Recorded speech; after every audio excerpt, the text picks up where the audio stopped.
Operación Falcón. Oye, pero cuántas cosas nuevas aparecen cada día. Ahora nadie lo conoce. ¿A quién? ¿Qué dice ese Pirrín de hombre? Que nadie conoce a quién. A Pirrín. Oh, no, pero Pirrín está en apuro. Pero a mí, ¿qué pariente? No era una bola, dice que no lo no conoce. era una bola él estaba dando. Sí, Pirrín, hasta a mí lo está negando. Este viejo es más. Miren, No era una bola que él estaba dando. Sí. yo no sé, yo no me atrevo a decir si era una bola Pero o no oye, era ¿qué una bola. bola? Él lo llaman, que coja para Punta Cana a recoger algo. Y cuando va a recoger algo, lo que recoge a un extraditable que anda con un paquete de cosas, de las listas que dan en el Ministerio Público de lo que le ocuparon el vehículo a Pirrín, que era propiedad de este señor de la Cruz Morales, uno de los 3 individuos que estaba realmente buscando la DEA, que son los 3 extraditables, los demás accesorios locales. Los 3 extraditables, se escaparon 2, para que cuando le gusta hacer comparación con César el Abusador, ¿verdad? Se escaparon 2, y uno no se escapó de casualidad, porque estaba en eso. Y evidentemente le habían avisado. Le habían avisado tanto que cuando Pirrín llega allá y arrancan para Santo Domingo, hasta se van desviando y buscando vías alternativas porque le están Buscando informando callejones. dónde están los retenes. Sí. O sea, en el camino le están dando cuenta, evidentemente o aparentemente, de dónde están los retenes. Y cuando los detienen, luego de que, según el Ministerio Público, emprenden la huida, encuentran que el señor el extraditable que andaba allí, andaba con bultos, con prendas, con documentos, con cosas de valor, en bultos y Pero maletas, muchas cosas. con la intención, evidentemente, de fugarse o escaparse de la persecución judicial. Entonces, a ese le advirtieron también. Que es las cosas que pasan siempre. Siempre aquí es difícil, por eso la DEA vive molesta muchas veces con los organismos de República Dominicana, porque los operativos se filtran. Entonces, el narco tiene tentáculos que llegan a todos esos lugares, a Fuerza Pública, a Ministerio Público, a DEA, incluso hasta DEA llegan, pero DNCD, policía, bueno, y todo ese tipo de cosas. Lamentablemente es una realidad con la que hay que lidiar no solamente en República Dominicana, sino en la mayor parte, sino en todo el mundo. Mira, la Operación Falcón, yo creo que es el golpe más duro que se le da al narcotráfico. De entrada, debo decir eso hasta que el proceso avance y se pueda demostrar en justicia el nivel de responsabilidad de los implicados. Bueno, aquí tenemos un caso, desde el caso Quirino, que antes de Quirino teníamos el caso de Florian Feli y ese grupo que encabezaba Florian Feli, que fue un caso escandaloso con una gran cantidad de drogas incautadas. Después vino el caso de Quirino Ernesto Paulino Castillo, que ya purgó pena en los Estados Unidos, está aquí en República Dominicana, un caso grueso también. Conocimos después la banda que operaba José David Figueroa Agosto, el nivel de filtración. Ahí en el medio está Maconi también. El caso Maconi también, pero... Toñoleño. Toñoleña. Son operativos de todas esas Pero una tiene que ver con la otra, o uno, sí. uno es una cabeza aquí, el otro Cae cabeza uno allá. y surge otro. Cae uno, surge otro, si no uno opera el transporte, otro opera la parte financiera, u otro tiene que ver con manejar el negocio en la parte oriental, en la parte del este, por la costa, como entra cuando entra por agua. Sí, porque el chino, gringo, César el Abusador, eso era más o menos lo mismo. Es la misma cosa, es la misma cosa Sí. con diferentes personas, pero operando un mismo negocio. Entonces, digo que esta de la Operación Falcón es una de las operaciones más complejas por lo siguiente. Estamos hablando de 20, 21 personas que son las que están encartadas en el expediente que intentó conocerse ayer medida de coerción en Santiago. Pero no solo por el volumen de personas, 21 personas, sino por la implicación de gente de poder, incluyendo a funcionarios o a un funcionario importante de esta administración, un funcionario importante del gobierno del Partido Revolucionario Moderno, el director de Comunidad Digna, un funcionario que maneja programas sociales del gobierno. Y estamos hablando de la participación, según la teoría del Ministerio Público o según las declaraciones de quien ha operado como vocera del Ministerio Público en esta ocasión, que es la directora de persecución, Jenny Berenice Reynoso. Ayer se emitió una nota en Santiago, fechada en Santiago, que a mí me llamó la atención. Anoche la leí en proceso y le daba el enfoque que entendía que tenía que darle esa nota. En el tercer párrafo de la nota de prensa, decía que en el día de hoy, cuando se iba a solicitar la designación de un juez especial de la Suprema Corte de Justicia para conocer del caso de los legisladores involucrados, se van a dar a conocer los nombres de los legisladores, decía Jenny Berenice Reynoso. Lo que estoy diciendo es que aparentemente, o sin el aparente, no es solo el caso de Pirrín, no es solo el caso de otro diputado al que le han calculado la inversión de su campaña y de dónde vino la inversión de la campaña, un diputado de Santiago. No, lo que está a punto de hacer el Ministerio Público es de revelar nombres de diputados y posiblemente de senador o de senadores que serían parte de la red.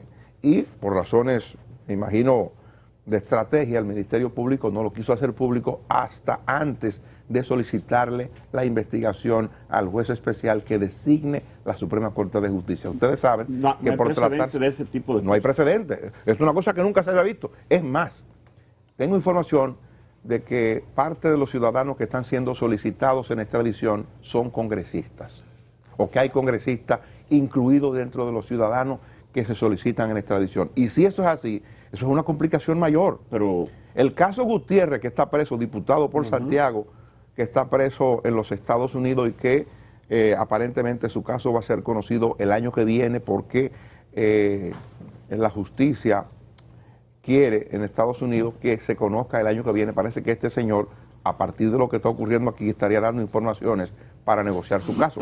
Puede uno colegir a partir de las cosas que ocurren. Puede uno colegir que algunas de las informaciones que han fluido para que sea posible la Operación Falcón tiene que ver con César el Abusador. Todo eso uno en su momento lo sabrá. En su momento tendremos detalles mucho más precisos para poder analizar esas cosas. Ahora bien, al diputado Gutiérrez hay la versión de que al él estar involucrado en eso y Estados Unidos lo quería, él prefirió irse a los Estados Unidos, hacer lo que ocurrió, llegar a un aeropuerto, ser apresado en un aeropuerto y negociar su situación. Pero que desde aquí entregar a un miembro del Congreso de la República es una cuestión complicada.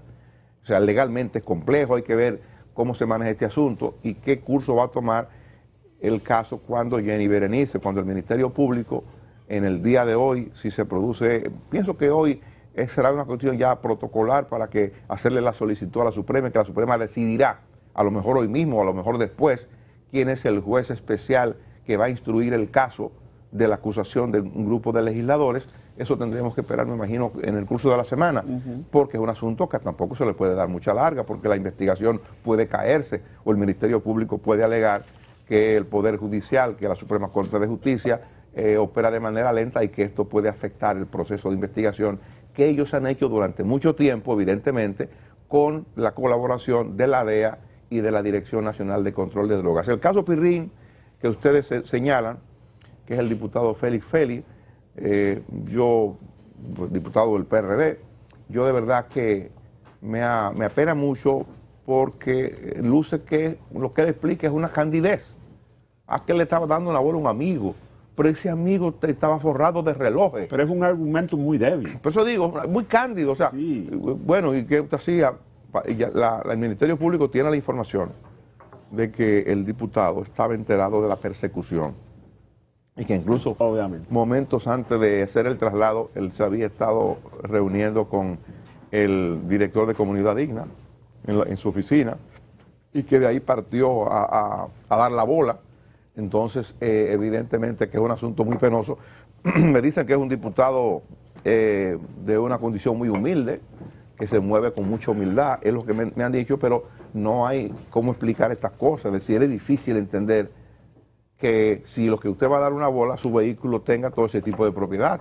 Y si el diputado tiene un perfil de hombre humilde, ¿qué hace con todos esos relojes si son de él? Porque digamos, son de él. Pero no obedece al perfil que él ha desarrollado y que sus compañeros en el Congreso lo definen. No, ni son de él tampoco, son del hombre que andaba ahí. Por eso digo, o sea, si es un hombre, un diputado que tiene empresa, que tiene negocio, bueno, yo uso relojes, me gustan las prendas, esas prendas son mías. Pero ese no es el caso de Pirrín. Sus compañeros en la Cámara de Diputados lo definen como un hombre humilde, hasta con problemas de crédito. Problemas en data crédito. Entonces, no puede ser propietario de esas cosas que andan ahí. No, Estos casos a uno le recuerdan aquella aspiradora que nunca se encendió con Quirino. Ustedes recuerdan, el doctor Marino Vinicio Castillo Se trabó, decía, se le metió ¿ustedes recuerdan? una paja gruesa y se trabó. Ustedes recuerdan que él decía que se iba a prender una aspiradora y se iban a llevar no sé a cuánta gente. No se lo llevaron porque Estados Unidos, de ser cierto todo lo que se conoció públicamente y en privado o en fuentes de manera extraoficial, pues Estados Unidos tiene su propio esquema de cómo manejar esos expedientes. De ahí el hecho de que hay cuestionamiento incluso al proceso que se está llevando de extraditar, porque Estados Unidos se toma una parte del dinero que se le considera ilícito a esos que están procesados y los envía nuevamente a República Dominicana con la otra parte del dinero y bienes que hay que retornárselo a ellos. Y hay varios casos, expedientes sonados, que están ahí, que hubo que entregarle nuevamente estaciones de combustibles y otro tipo de negocios. 3 estaciones están incautadas. Pero en expedientes anteriores hubo que En entregarles. Michi nada más hay 3. En una de ellas encontraron 400, creo que hay una cantidad exorbitante en dólares. En una estación de combustible, la gente echa combustible en pesos, que lo echan en efectivo es en pesos. ¿Te imaginas una caja llena de dólares? En Miche tuvo Refidonza que asumir las bombas, Sí. porque al incautarse el Ministerio Público quedó sin combustible. Las 3 que operaban Sí. estaban en el marco de esta red. Pero El pue- eso, el pueblo anteriormente quedó ustedes sin recuerdan combustible. el caso Quirino, una de esas estaciones en la avenida Independencia. se las retornaron. Frente a la OIM. Se las retornaron. Pero mire, que Dani planteaba algo interesante sobre cuando se ha recorrido, Omar mencionó a Quirino, Florian. Aquí nos estremecimos socialmente con el Phoenix, traía 1000 kilos de cocaína, 990 y largo. Luego Quirino, otro impacto enorme, le atrapan casi 2000 kilos. En el caso de Figueroa, lo atrapó fue dinero. No se agarró droga necesariamente en el punto. Fueron de que $3 millones que se incautaron. O de que una parte se distrajo. Todavía hay dudas. En unos sacos, en un Unos vehículo, sacos sacaron. en el parqueo del apartamento donde vivía con Sobeida. Exactamente. Allá no se sabe bien qué fue lo que pasó. Hay gente que dice que está disfrutando de ese dinero todavía. Dicen de todo. Pero hagamos una idea de lo que es el tamaño de esto, como decía mi compañero, esto es lo más grande que se ha hecho aquí jamás. Esta gente, según el expediente depositado ayer por el Ministerio Público, el fin de semana por el Ministerio 111 páginas tiene el expediente.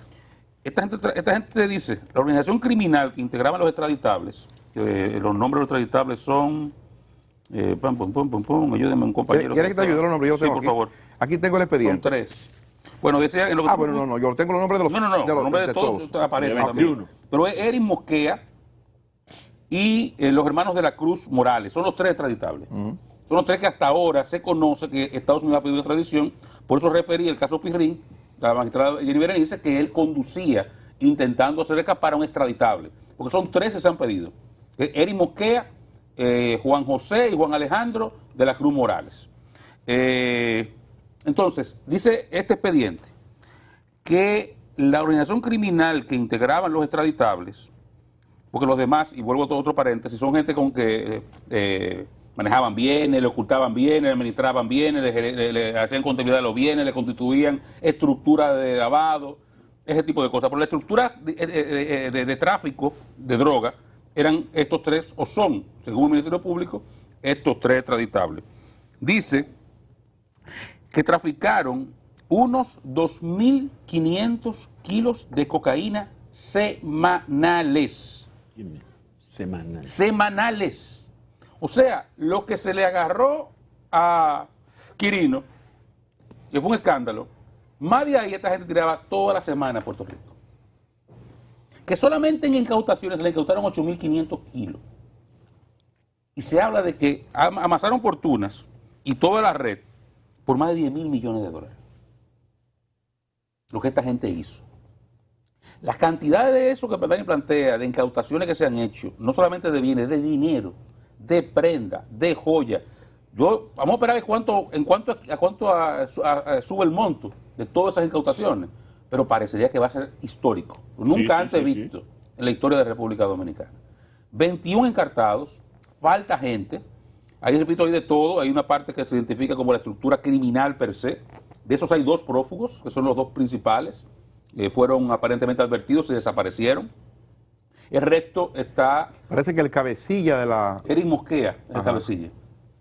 Es el cabecilla que Sí. fue ya vinculado a un caso en Puerto Rico en el 2016 de 1.700 kilos de cocaína. Y los otros dos tienen expedientes de cocaína aquí, uno de 400, y estaban sueltos. Sí. Con expediente aquí, los tres. Estaban sueltos con expediente aquí. Hablan de que esta gente opera desde antes del 2012, aunque la investigación data del 2012 en adelante, y que a partir del 2017 hasta la fecha aceleraron, incrementaron exponencialmente sus operaciones.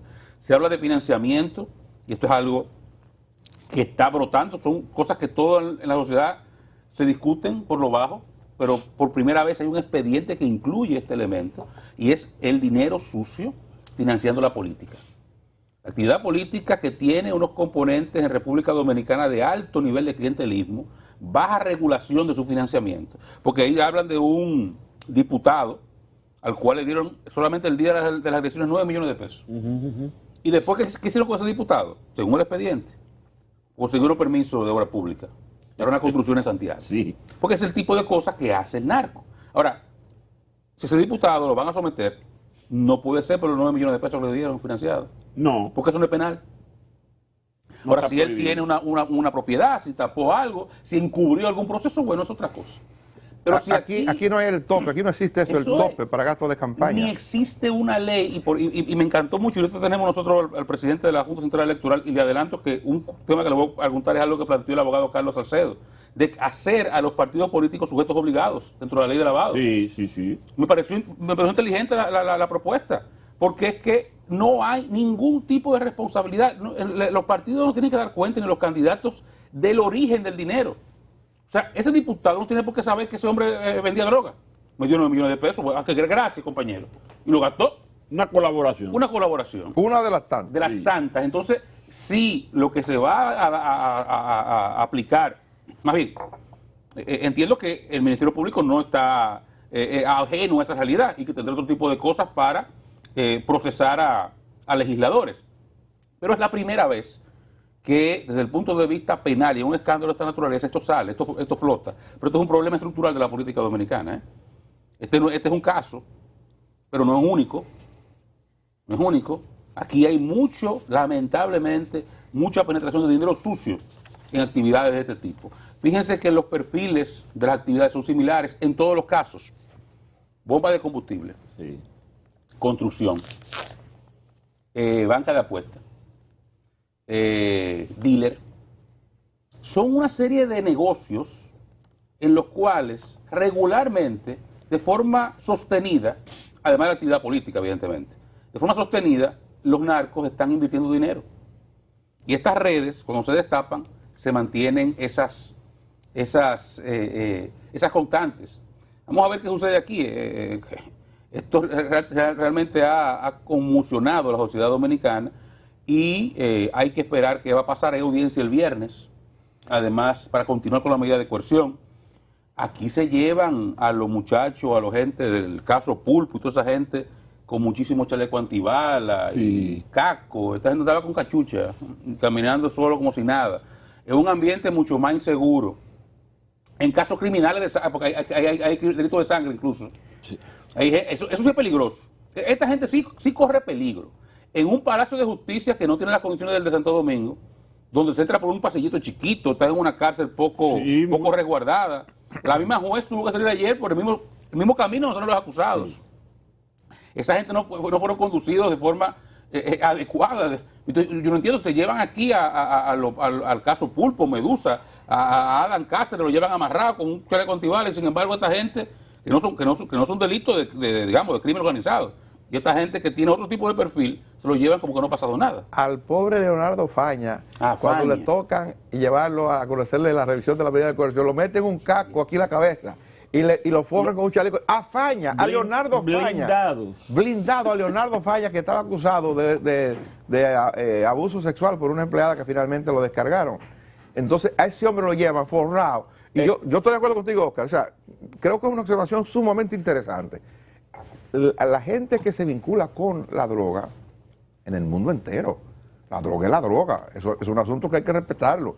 El que se vincula con la droga son gente que mandan a matar porque usted lo denuncie, son gente que mandan a matar porque usted le quitó un punto de droga, ¿verdad? Sí. O sea, donde hay droga hay sangre, hay violencia. Entonces, esa gente, Santiago, yo creo que la observación que Oscar hace es sumamente importante para la gente que tiene que ver con los protocolos que se siguen en las audiencias.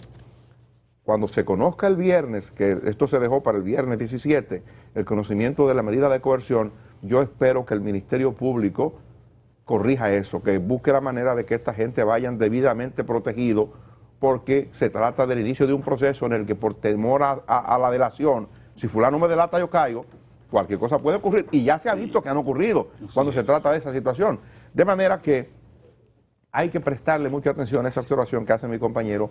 La razón por la que se pospuso, y estaba decenas de fiscales han acompañado al Ministerio Público encabezado por Jenny Berenice Reynoso. Han estado trabajando una cantidad de gente del Ministerio Público para hacer posible que esto finalmente ocurriera, pero la razón fundamental por la que se ha pospuesto el conocimiento de medida de coerción para el próximo viernes es porque los abogados de los imputados pidieron tiempo, porque fue el sábado cuando le notificaron la acusación, el expediente se lo pusieron en sus manos el sábado y el domingo ya en la audiencia. Entonces pidieron tiempo y se decidió, en atención a ese pedimento, que sea el próximo viernes para darle el tiempo debido a los abogados, a la defensa, de poderse empapar de todo para conocer las razones que dieron origen a los allanamientos que se produjeron, para analizar la legalidad del apresamiento, cómo se produjo, todo ese tipo de detalles que tienen que ver los abogados al momento de asumir un caso.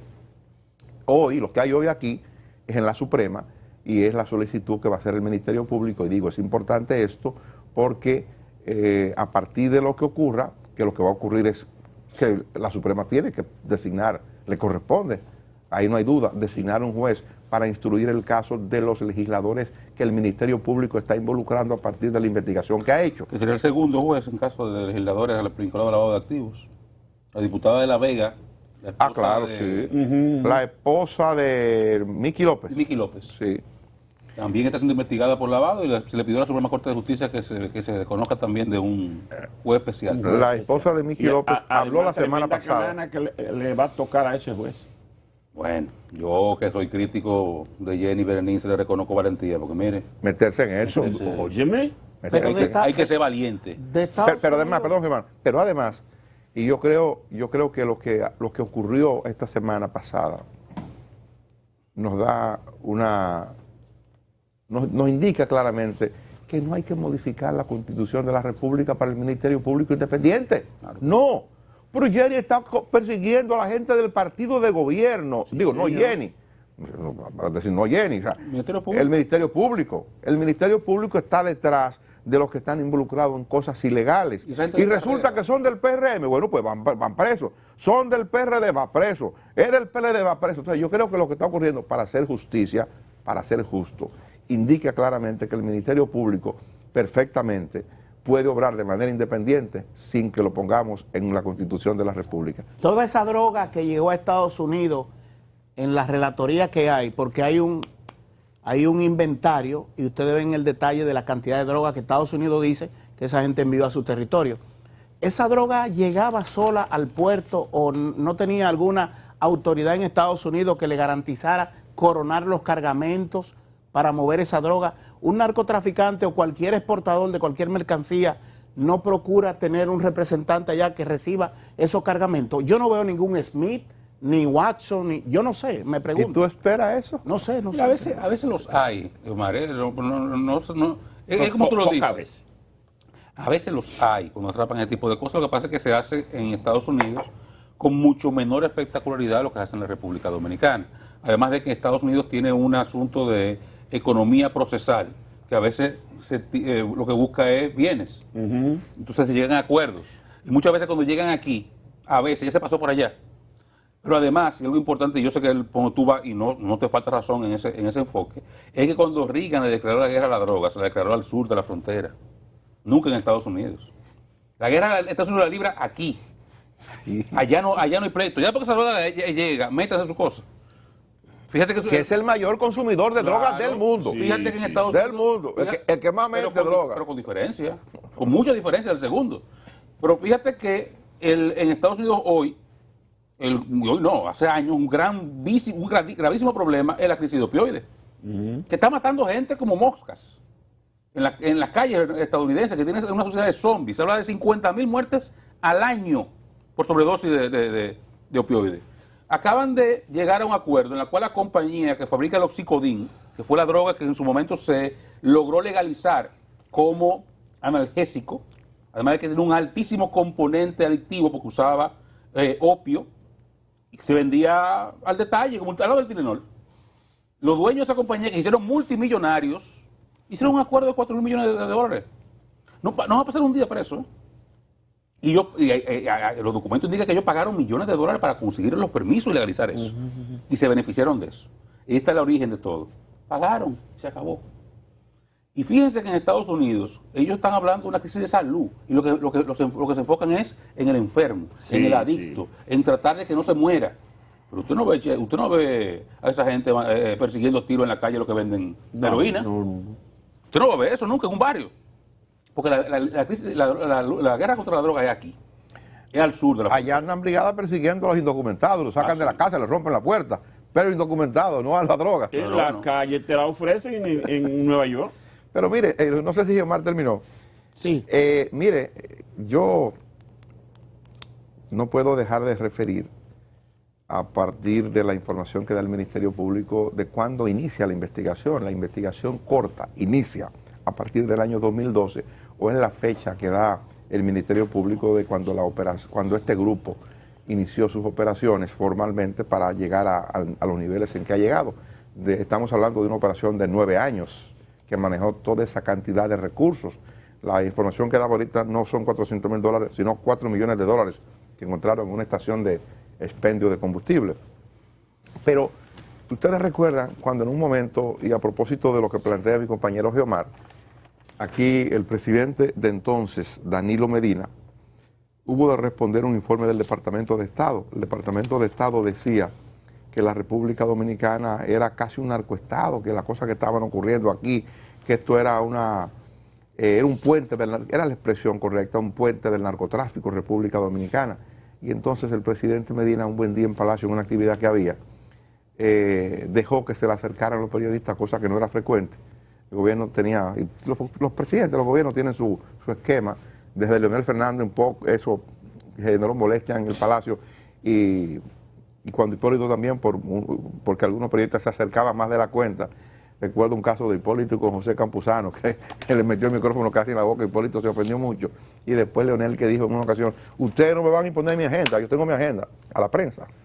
Entonces, también con Danilo un poco se cuidaba la distancia con los periodistas, pero un buen día, después de esas declaraciones del Departamento de Estado, en la evaluación anual que hace para hablar sobre droga y derechos humanos y demás, decía que la República Dominicana era un puente para el narcotráfico. Y entonces el presidente Medina, muy molesto, dijo, si nosotros somos un puente, ellos son una vía de 8 carriles. No le faltaba razón, nunca le faltó razón en ese enfoque. Pero eso es un problema, porque a ellos no les gusta que se lo digan, pero es así. Así mismo es. Ahí se consume de verdad. Sobre el caso de la inseguridad en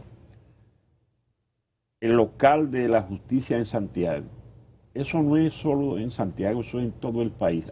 Seguridad nada más hay aquí para los prevenidos o los encartados en los casos. En esos pueblos, eso es deprimente.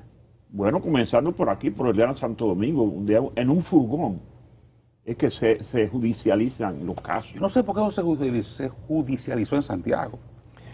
Sí. Porque el centro de operación estaba en Santiago. Sí, el centro de lavado y todo ese tipo de cosas estaba en Santiago, está claro, pero el Ministerio Público pudo hacerlo en la capital. Pudo haberlo hecho aquí. Convenía más por estructura. Claro, por seguridad. Seguridad, me convenía más aquí. Pero bueno, vamos a ver que ojalá y logren hacer arreglos, se pueden hacer arreglos. Pero si aquí hemos cedido casos para que lo conozcan en Estados Unidos, tienes razón. Pudimos haber conocido aquí la capital, el caso. Claro, claro. Porque lo hemos mandado hasta que lo conozcan en Estados Unidos, son un acuerdo, se va para allá. Sí. Yo pienso que esa es una debilidad del caso. Bueno, miren, vamos a esperar qué pasa con esto. Mire, hay una información que tengo aquí, que es de la que a Freddy le gustan, de las buenas noticias.